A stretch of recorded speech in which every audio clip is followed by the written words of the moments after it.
So we're back live on my channel, True Crime, and I just wanted to give some updates on the Idaho 4 murder.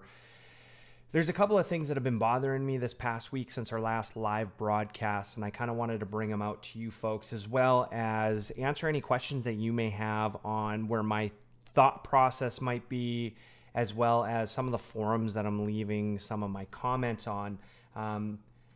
I'm typically finding that some of the questions that are being asked of the comments are, I don't know if I'm getting trolled or if people really think through or not think through some of the comments that they make, but we'll hit some of that, and then, we'll hit some of the other things that we found since my last video. So probably won't be long, probably 20 to 30 minutes, and I'm curious to see how everything goes and what I can do for you folks. Let me just put the chat up here so that way that I have that. So, all right. So first and foremost, let's do just a quick recap on where we were at from our last live stream and kind of some of the things that we covered. So last live stream, we covered the timelines of events that went down from the time that the two girls, Kaylee and Maddie, left the corner club to the bar. We also talked about Joe, the vape shop person that had talked through some of the stalking claims that were made throughout this case. We also talked about the neighbor a little bit, who had also went on camera, said that he didn't hear a scream, and then he did hear a scream, and some of the suspicions around that. And then we also saw the video where they were walking, they being Kaylee and Maddie, and had talked about telling Adam everything. Now, that was just kind of a slow rundown of things throughout. We also hit some of the facts in this case. There's 113 pieces of evidence that the police are sitting on right now. We've seen a small handful of those, but we want to keep that in our back pocket so we can talk about that in a few minutes. But it is a fact that we need to know as a group. We also talked about the Hyundai Elantra a little bit, and then we talked about the Jacks, right? Jack Showalter and then Jack Decor, and maybe what their involvement may or may not have been, and some of the things that we've learned since then. So we're going to hit some of that stuff. I do have a couple of pictures queued up that I want to start with you folks, and I kind of want to take this video slash live stream in a different direction today. The big reason being, I've been seeing a lot in the chats lately about internet sleuths and, what they're doing to hurt the case. And there's a comment that keeps coming up that, I don't know if it bothers you, but it definitely bothers me when people say that most internet sleuths or people that have a passion of true crime and true crime community in general feels like crimes should be solved like they are on TV. Okay, so let me just put that to bed right away. I didn't watch an episode of CSI last night and woke up this morning and said, hey, this case is going to be solved like that in 48 minutes. An hour-long episode, there's typically 12 minutes of commercials, and then the case is going to be solved, and it's going to be done in a lab, and we're going to get some smoking gun evidence, and everything is going to be kosher from there. Families are going to be put at ease. At least they're going to know what happened. Will they ever really not be in pain? No. This crime was senseless, right? 4 people lost their lives. For what reason, we do not know. But is there really a good reason or a reason that's going to make the parents feel any better? No. But them knowing is going to allow them some peace and give them the ability to be able to mourn. However long that takes afterwards, is going to be from an individualized perspective. But it needs to happen for the families, right? So why do people say this? Well, a lot of the things that people comment or want to give feedback on is, some of the suggestions that we make. And this really popped up for me when I had watched a article on News Nation about, would it be wise for the family to hire a PI, a private investigator? And I said, yeah. I made a comment and I said, I think that a private investigator would go a long ways for a couple of different reasons. The main one being is that they have access to people and places that the authorities really do not. And I was questioned on that. And I think I should have been questioned on that I think that any time that you're genuinely curious, that's a good thing because we want to have questions, right? So at the end of the day, for me, the question becomes, what kind of access do they have? Well, one, there's a lot of folks that do not want to talk to authorities, and they don't have to, right? If a cop came to my door right now and said he wanted to talk, the smart thing for me to do is not to talk, right? No matter what the situation is, it's always smarter to talk with a lawyer first than to talk with the authorities, no matter what the situation is, because anything you say can and will be used against you in a court of law.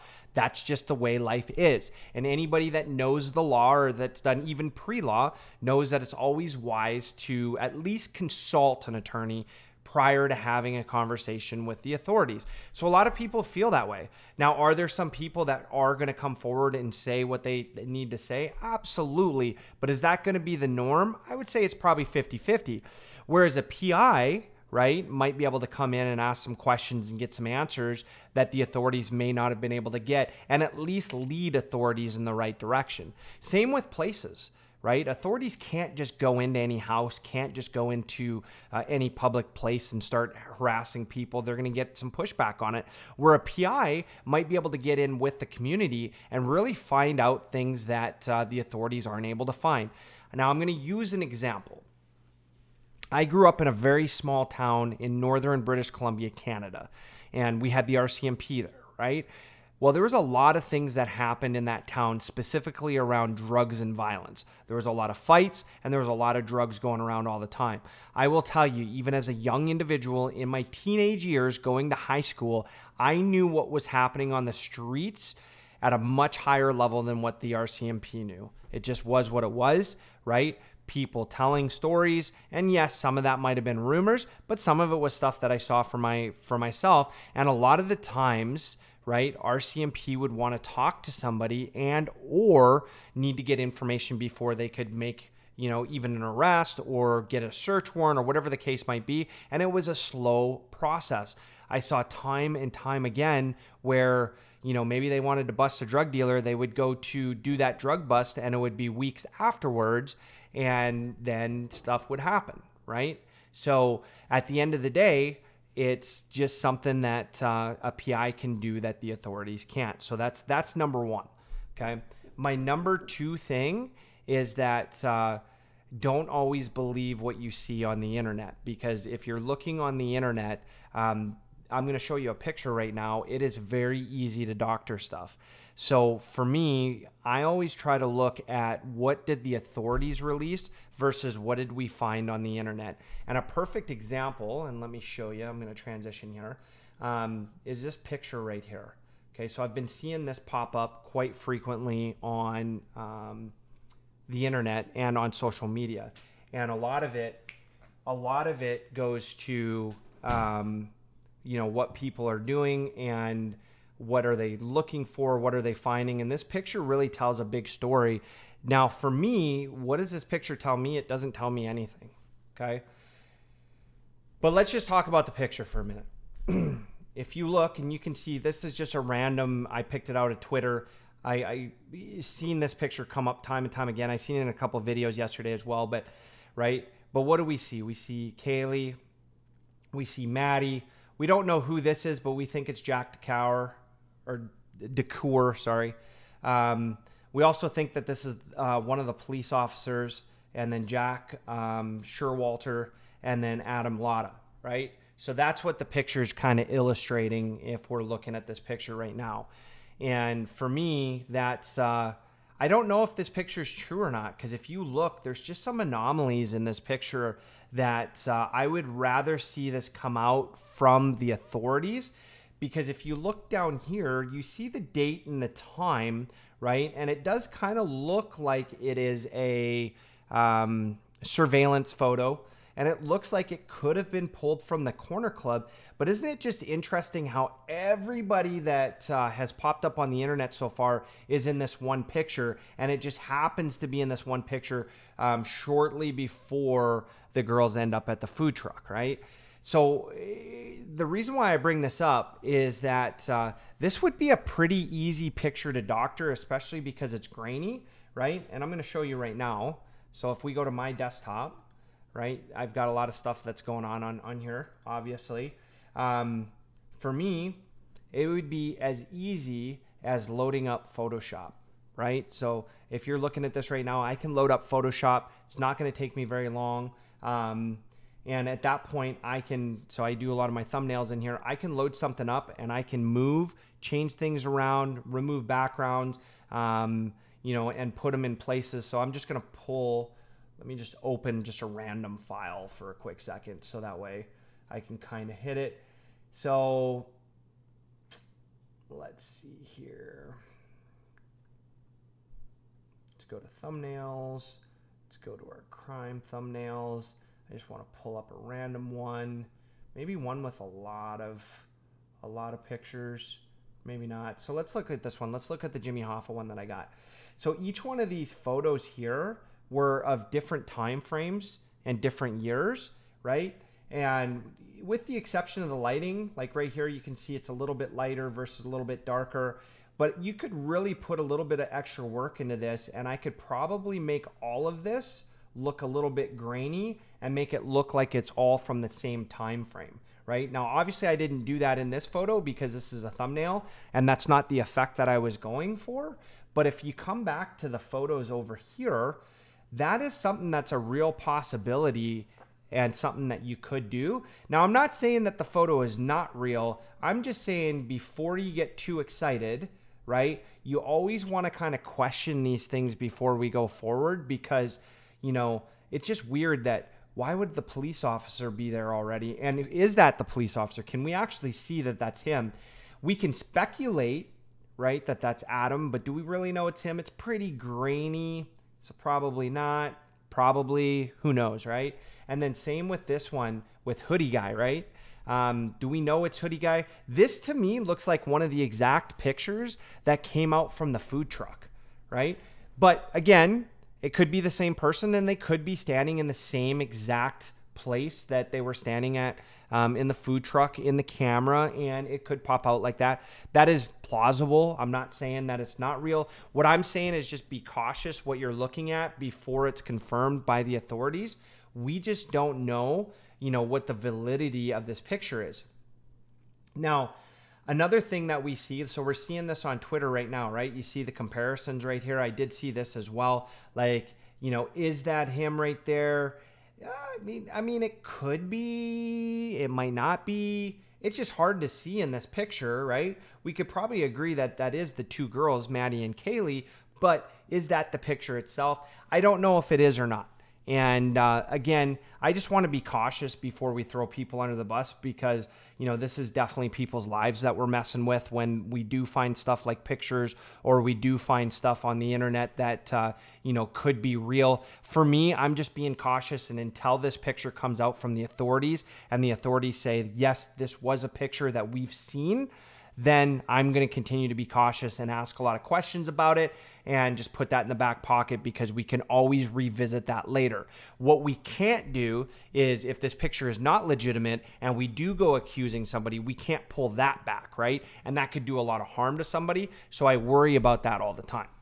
Okay. Here's another thing that I really wanted to hit, and I've been thinking about this a little bit because in my last video, I didn't accuse anybody, and I'm not going to accuse anybody because that's not my job. I'm not the authorities, but I do have some theories behind it, obviously, but there's just so much information that we haven't been told, so we don't know if our theories are on. So that's what we do, right? We talk about theories, and we go through, and it's something that we do as true crime community, and so one of the big things is think about the crime scene and think about what the authorities have told us so far in the amount of DNA that was in that house, right? So for me, that's going to paint a really big picture. And for a long time, I was thinking, one, the neighbor, right? Not that the neighbor was guilty of anything, but the neighbor needed to be questioned a little bit more and may have been cleared a little bit too soon. I don't know if the neighbor's just looking for clout and or if the neighbor really did hear something and maybe was just in shock like we talked about before. I don't know what the intent and the motive was. I would say that I would hope that it's to help the case out, but with some of the actions that neighbor has taken, I don't know if that's the case. And it's not for me to judge, and I'm not trying to judge, but I would say from an authority perspective, they should spend a little bit more time working through that and maybe re-clearing that neighbor. The second person that kept coming up, was obviously Jack D, right? One lives pretty close and recently broken up. So you could say like a lover's quarrel, or maybe even a boyfriend that was scorned, or whatever the case might be. But again, my thoughts on this, and this is purely speculation, right? Think of Jack D and think of the DNA that was in the house. So what I would say, if the family is really supporting him, and I've seen different versions of support versus non-support, but in the one article that I read that was quoted, was that they support him 1,000, 2,000, 3,000%. And it went in sequence like that. I would say that they probably had to have taken his DNA, right? Or that he forfeited his DNA. And I couldn't say that for sure. It's speculation. It's just opinion. And would that clear him at that point? Because the authorities did say that they cleared him, right? So let me pause there because I do see a comment on here and I do want to kind of hit this. So please look at the time and date on the screenshot of the corner bar footage. It's different fonts and there's 1 0 that is larger than the other numbers. So I did not see that. This is a good point. So again, I appreciate you hitting this because this is the exact thing that we're talking about right now. Could this photo have been doctored? That is a really good point. And yeah, I didn't notice that. You really did highlight that. And I don't want to go back to the photo too long, but I just look at the photo and there's just some anomalies in that photo that just rubs me the wrong way a little bit. Not saying that the photo's not real, right? I'm not a forensic expert. I do spend a lot of time in Photoshop. I do have an associate's degree in media. Again, that's only an associate's. I'm not a doctor or anything like that. You could never ask me to compare two photos and that would hold up in court. So I'm not saying that by any means. I'm just saying from a passion perspective, something just looks a little bit off on this. I just haven't put my finger on what. I'm going to keep on looking at it. But that is a very good catch. That is an awesome catch right there. That font does look a little bit different and it is a little bit smaller. I guess one of the arguments could be that it's going into seconds, but something just doesn't look right on that picture. Again, that could just be me and it could just be in my mindset and the way that my mind is right now. And I am always up for discussion and open for debate, but that was a good catch. Big props to you on that one. All right, I'm going to jump into just a couple other things on the Jack D thing. And again, I'll just put my stance right here. I do think that Jack Decour, in French would be like Decour. But I think he does need to be questioned more, obviously. But I'm not the authorities. I don't know what's happening on the back end. I just assume that is happening. And there's a lot of evidence that we haven't seen. So again, a lot of DNA at the crime scene, right? There's a lot of things that were collected at the crime scene, 113 different pieces of evidence. Something would have to point to him if the authorities thought that it was him, and for whatever reason they don't. So for me, I keep going back and forth, like are they just not looking deep enough, and or is he just not a part of it? And what I've been seeing a lot on the internet is a lot of people have been getting doxxed, right? After we saw that video last week where, we think that it says that I told Adam everything. We, want to assume that it is Jack's roommate, Adam, aka the bartender at Corner Club, which I think is a great assumption, right? I think that too myself, by the way. But could it be somebody different? Well, there is a possibility there could be somebody different. I mean, there's a lot of Adams in the world, I'm sure.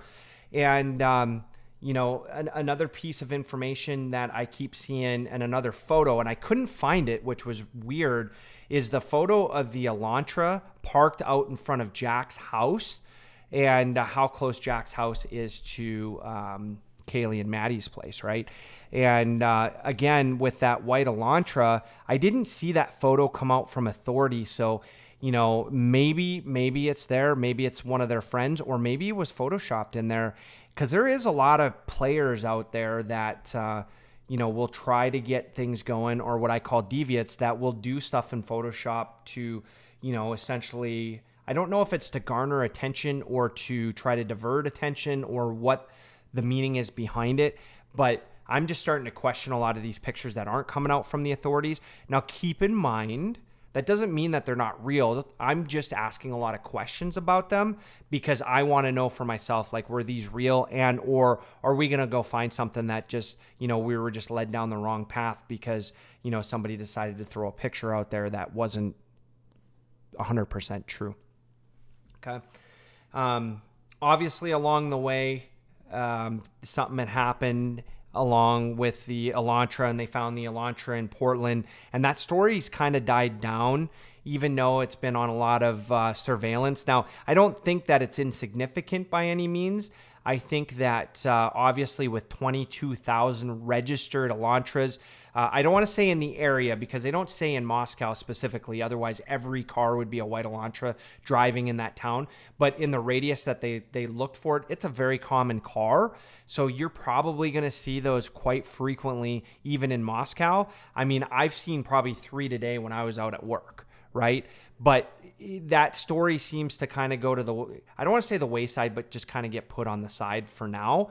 And is it going to make a major impact in the future? It might. Okay. Let me read this one. The manipulated time and date is easier to do on a single screenshot than on a 5 or 10 second clip from the footage, which is probably why they didn't release a video clip. Again, this is good. This is really good. Good catch on that. I wouldn't have caught that either. Now that you said it, yeah, obviously, right? It's an obvious thing, but very good point on that. And I think that, I'm going to kind of steal that shamelessly when I make my next post, because this picture's just got me rattled. Since I saw it yesterday, I was just like, I just don't know. And I feel like we're trying to blame somebody that may or may not be to blame for this. Okay. I'm going to hit one more thing, and then I'll take any questions at that point, and then we'll get off so I don't waste your time. But I do appreciate you folks jumping on. So the last thing is the Uber driver. The Uber driver came forward and basically said this past week that there was nothing significant that happened in the car in the rideshare as they were bringing Kaylee and Maddie home. And I've got to highlight the Uber driver, right? Number one, I think that for him to come public and to do it in a way that he stays anonymous, one, everybody that's come forward seems to get doxxed. So obviously they're not going to want to come forward because then they might be to blame, or, they're obviously going to be looked at. But I did think that that piece of information was significant because of how insignificant it was. And here's what I mean. So he basically identifies that there was not any kind of danger, or the girls weren't talking about any kind of incidences or anything that happened at the bar or anything that would lead him to believe that they would be in any danger. And then they basically had a conversation that didn't have any significance, right? And why that piece of information is so significant is that at that point, they weren't talking stalker. They weren't talking about Adam. They weren't talking about Jack. They weren't talking about anything crazy in a rideshare. And that typically is a place where we would talk crazy stuff when we're leaving the bar, right? Especially when we're really drunk. At least that's what I do with my friends. Not saying everybody's like me, but that's something that could definitely happen. And I thought that was pretty cool. One, I'm sure he's already told the authorities that, because if you see in the story, he said that he wasn't approached. He had to approach the authorities to tell him that, right? Again, we don't see it from the authorities' perspective, so that's why I say the words assume, right? Until I hear it from the authorities, I can only assume, and I would have to go on good faith based off of the rideshare driver. But he also let that information out publicly, so that way the public can kind of, try to at least assimilate a little bit to what the possibilities were that happened to that house. Was it a targeted attack? Was it not a targeted attack? We just don't know at this point. And those are some of the major facts that we're talking through. Okay. So that's a lot of information to unpack. Now, if you go back 2 or 3 streams, we've covered a lot of information on this case. And, it's an important case because for me, it's innocent young folks that are going off to school and really trying to start a life. And whatever happened to lead to this grisly event, right? And there's a lot of theories out there. I have my own theories, but with a lack of information, it's hard to put a story together. And I'm sure it's hard for the authorities to put a story together because one, no matter what happens or how this case gets solved, or if we think the authorities are doing their job or not doing their job or whatever the case might be, somebody did this and that they're the persons to blame. 100%. It's not the victims. It's not the authorities trying to solve this case. It's not the quote unquote internet sleuths that are trying to put theories together, right? It's not the folks that talked to any one of the 4 in the days prior.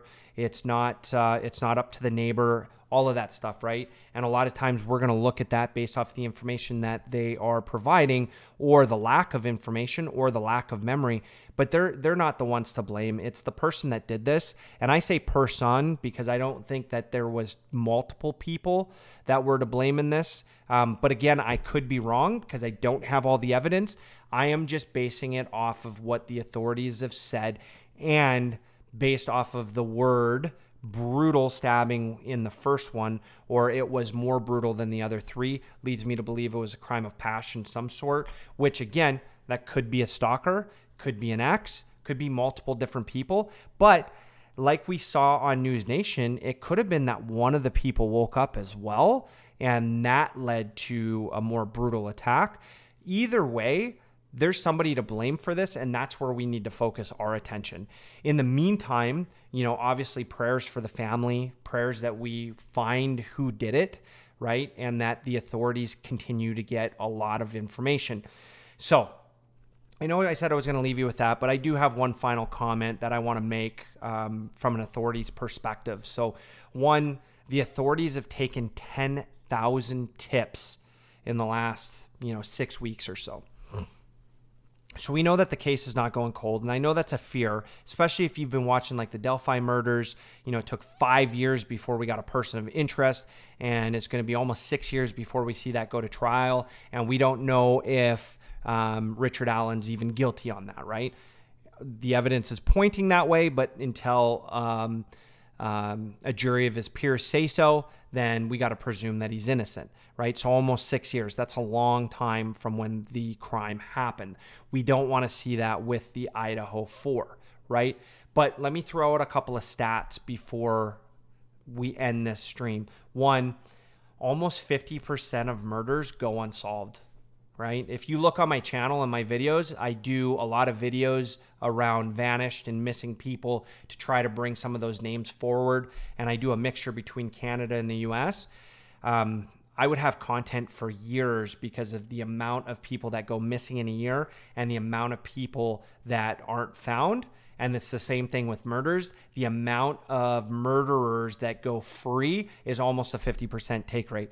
Now in Idaho, if you look up some of the stats, they actually have a better chance of finding the murderer. Only 20% end up going unsolved. So that means 80% of the cases in Idaho are being solved, right? And there's far fewer cases. I think the stats that I saw, and I'm not going to quote these, so I'm just ad-libbing here, but you can go find them if you look at murder stats. I think it was from 2008 to 2016.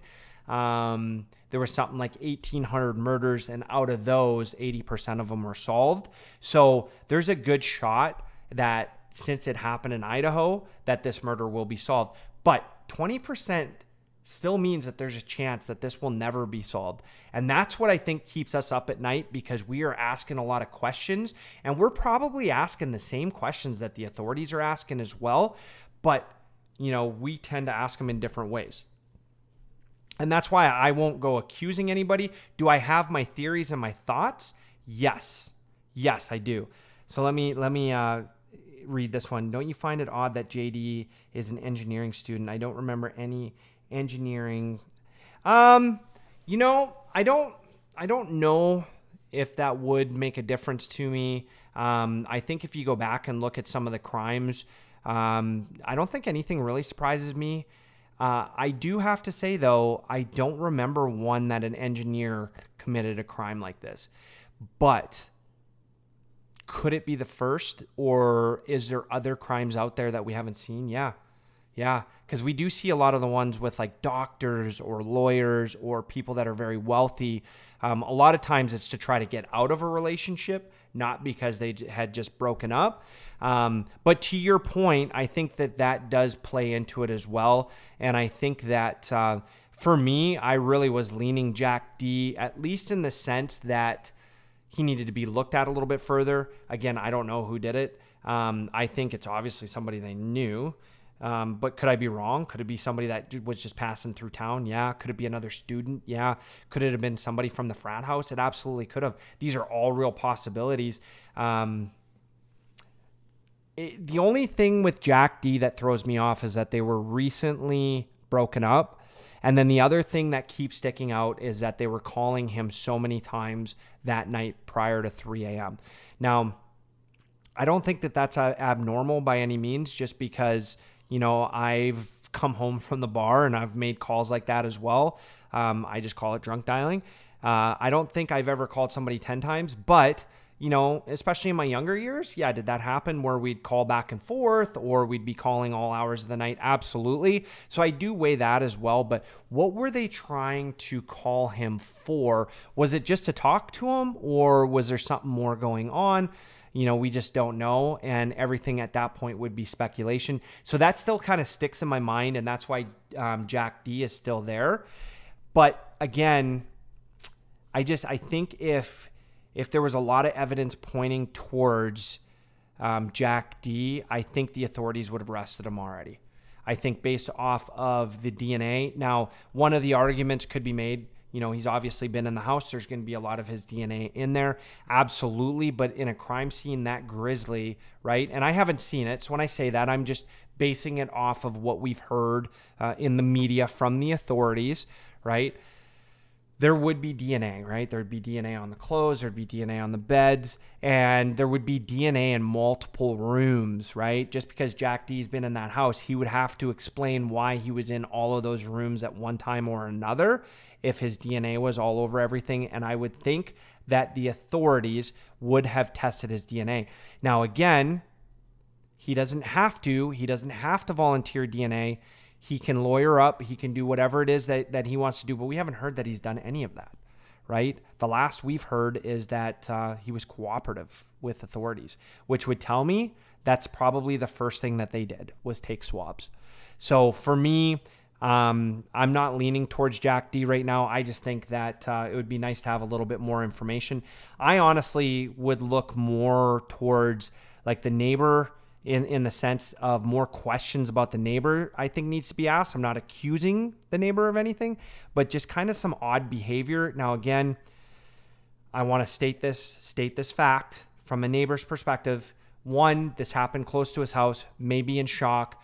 I know for me, if, you know, 4 people were murdered at my next door neighbor right across the road, I would be freaked out. And if I was talking on camera, I'd be a little bit nervous. And that could be a thing when he was doing his interview, might have been a little bit nervous. But I just think that it's not a bad thing to continue to question them and see where they're at with that, right? And should we assume with 95% probability that the PD searched JD's place, his vehicle, and his phone? Yes, this is a very good point. 100%. I think that I like how you leave that 5% and I go and say 100%. I think it's a 95% probability. I think, yeah, absolutely. There's no way that they didn't. Now, if we find out later on that they didn't, then that's a huge, huge misstep by the authorities. But we're talking like FBI support here. Like, these aren't people that just started doing investigations recently. They know what they're doing, right? So again, that to me is just like from a Jack D perspective, it's just telling me he's not it. And I think and this is just my humble opinion, the authorities need to come out and say this. They need to say, hey, here's the reason why we cleared him. Now, I know they have no obligation to say why they've cleared him, and there is no obligation for them to tell the alibi of somebody. That's a privacy thing, and there's no obligation to tell that to the public.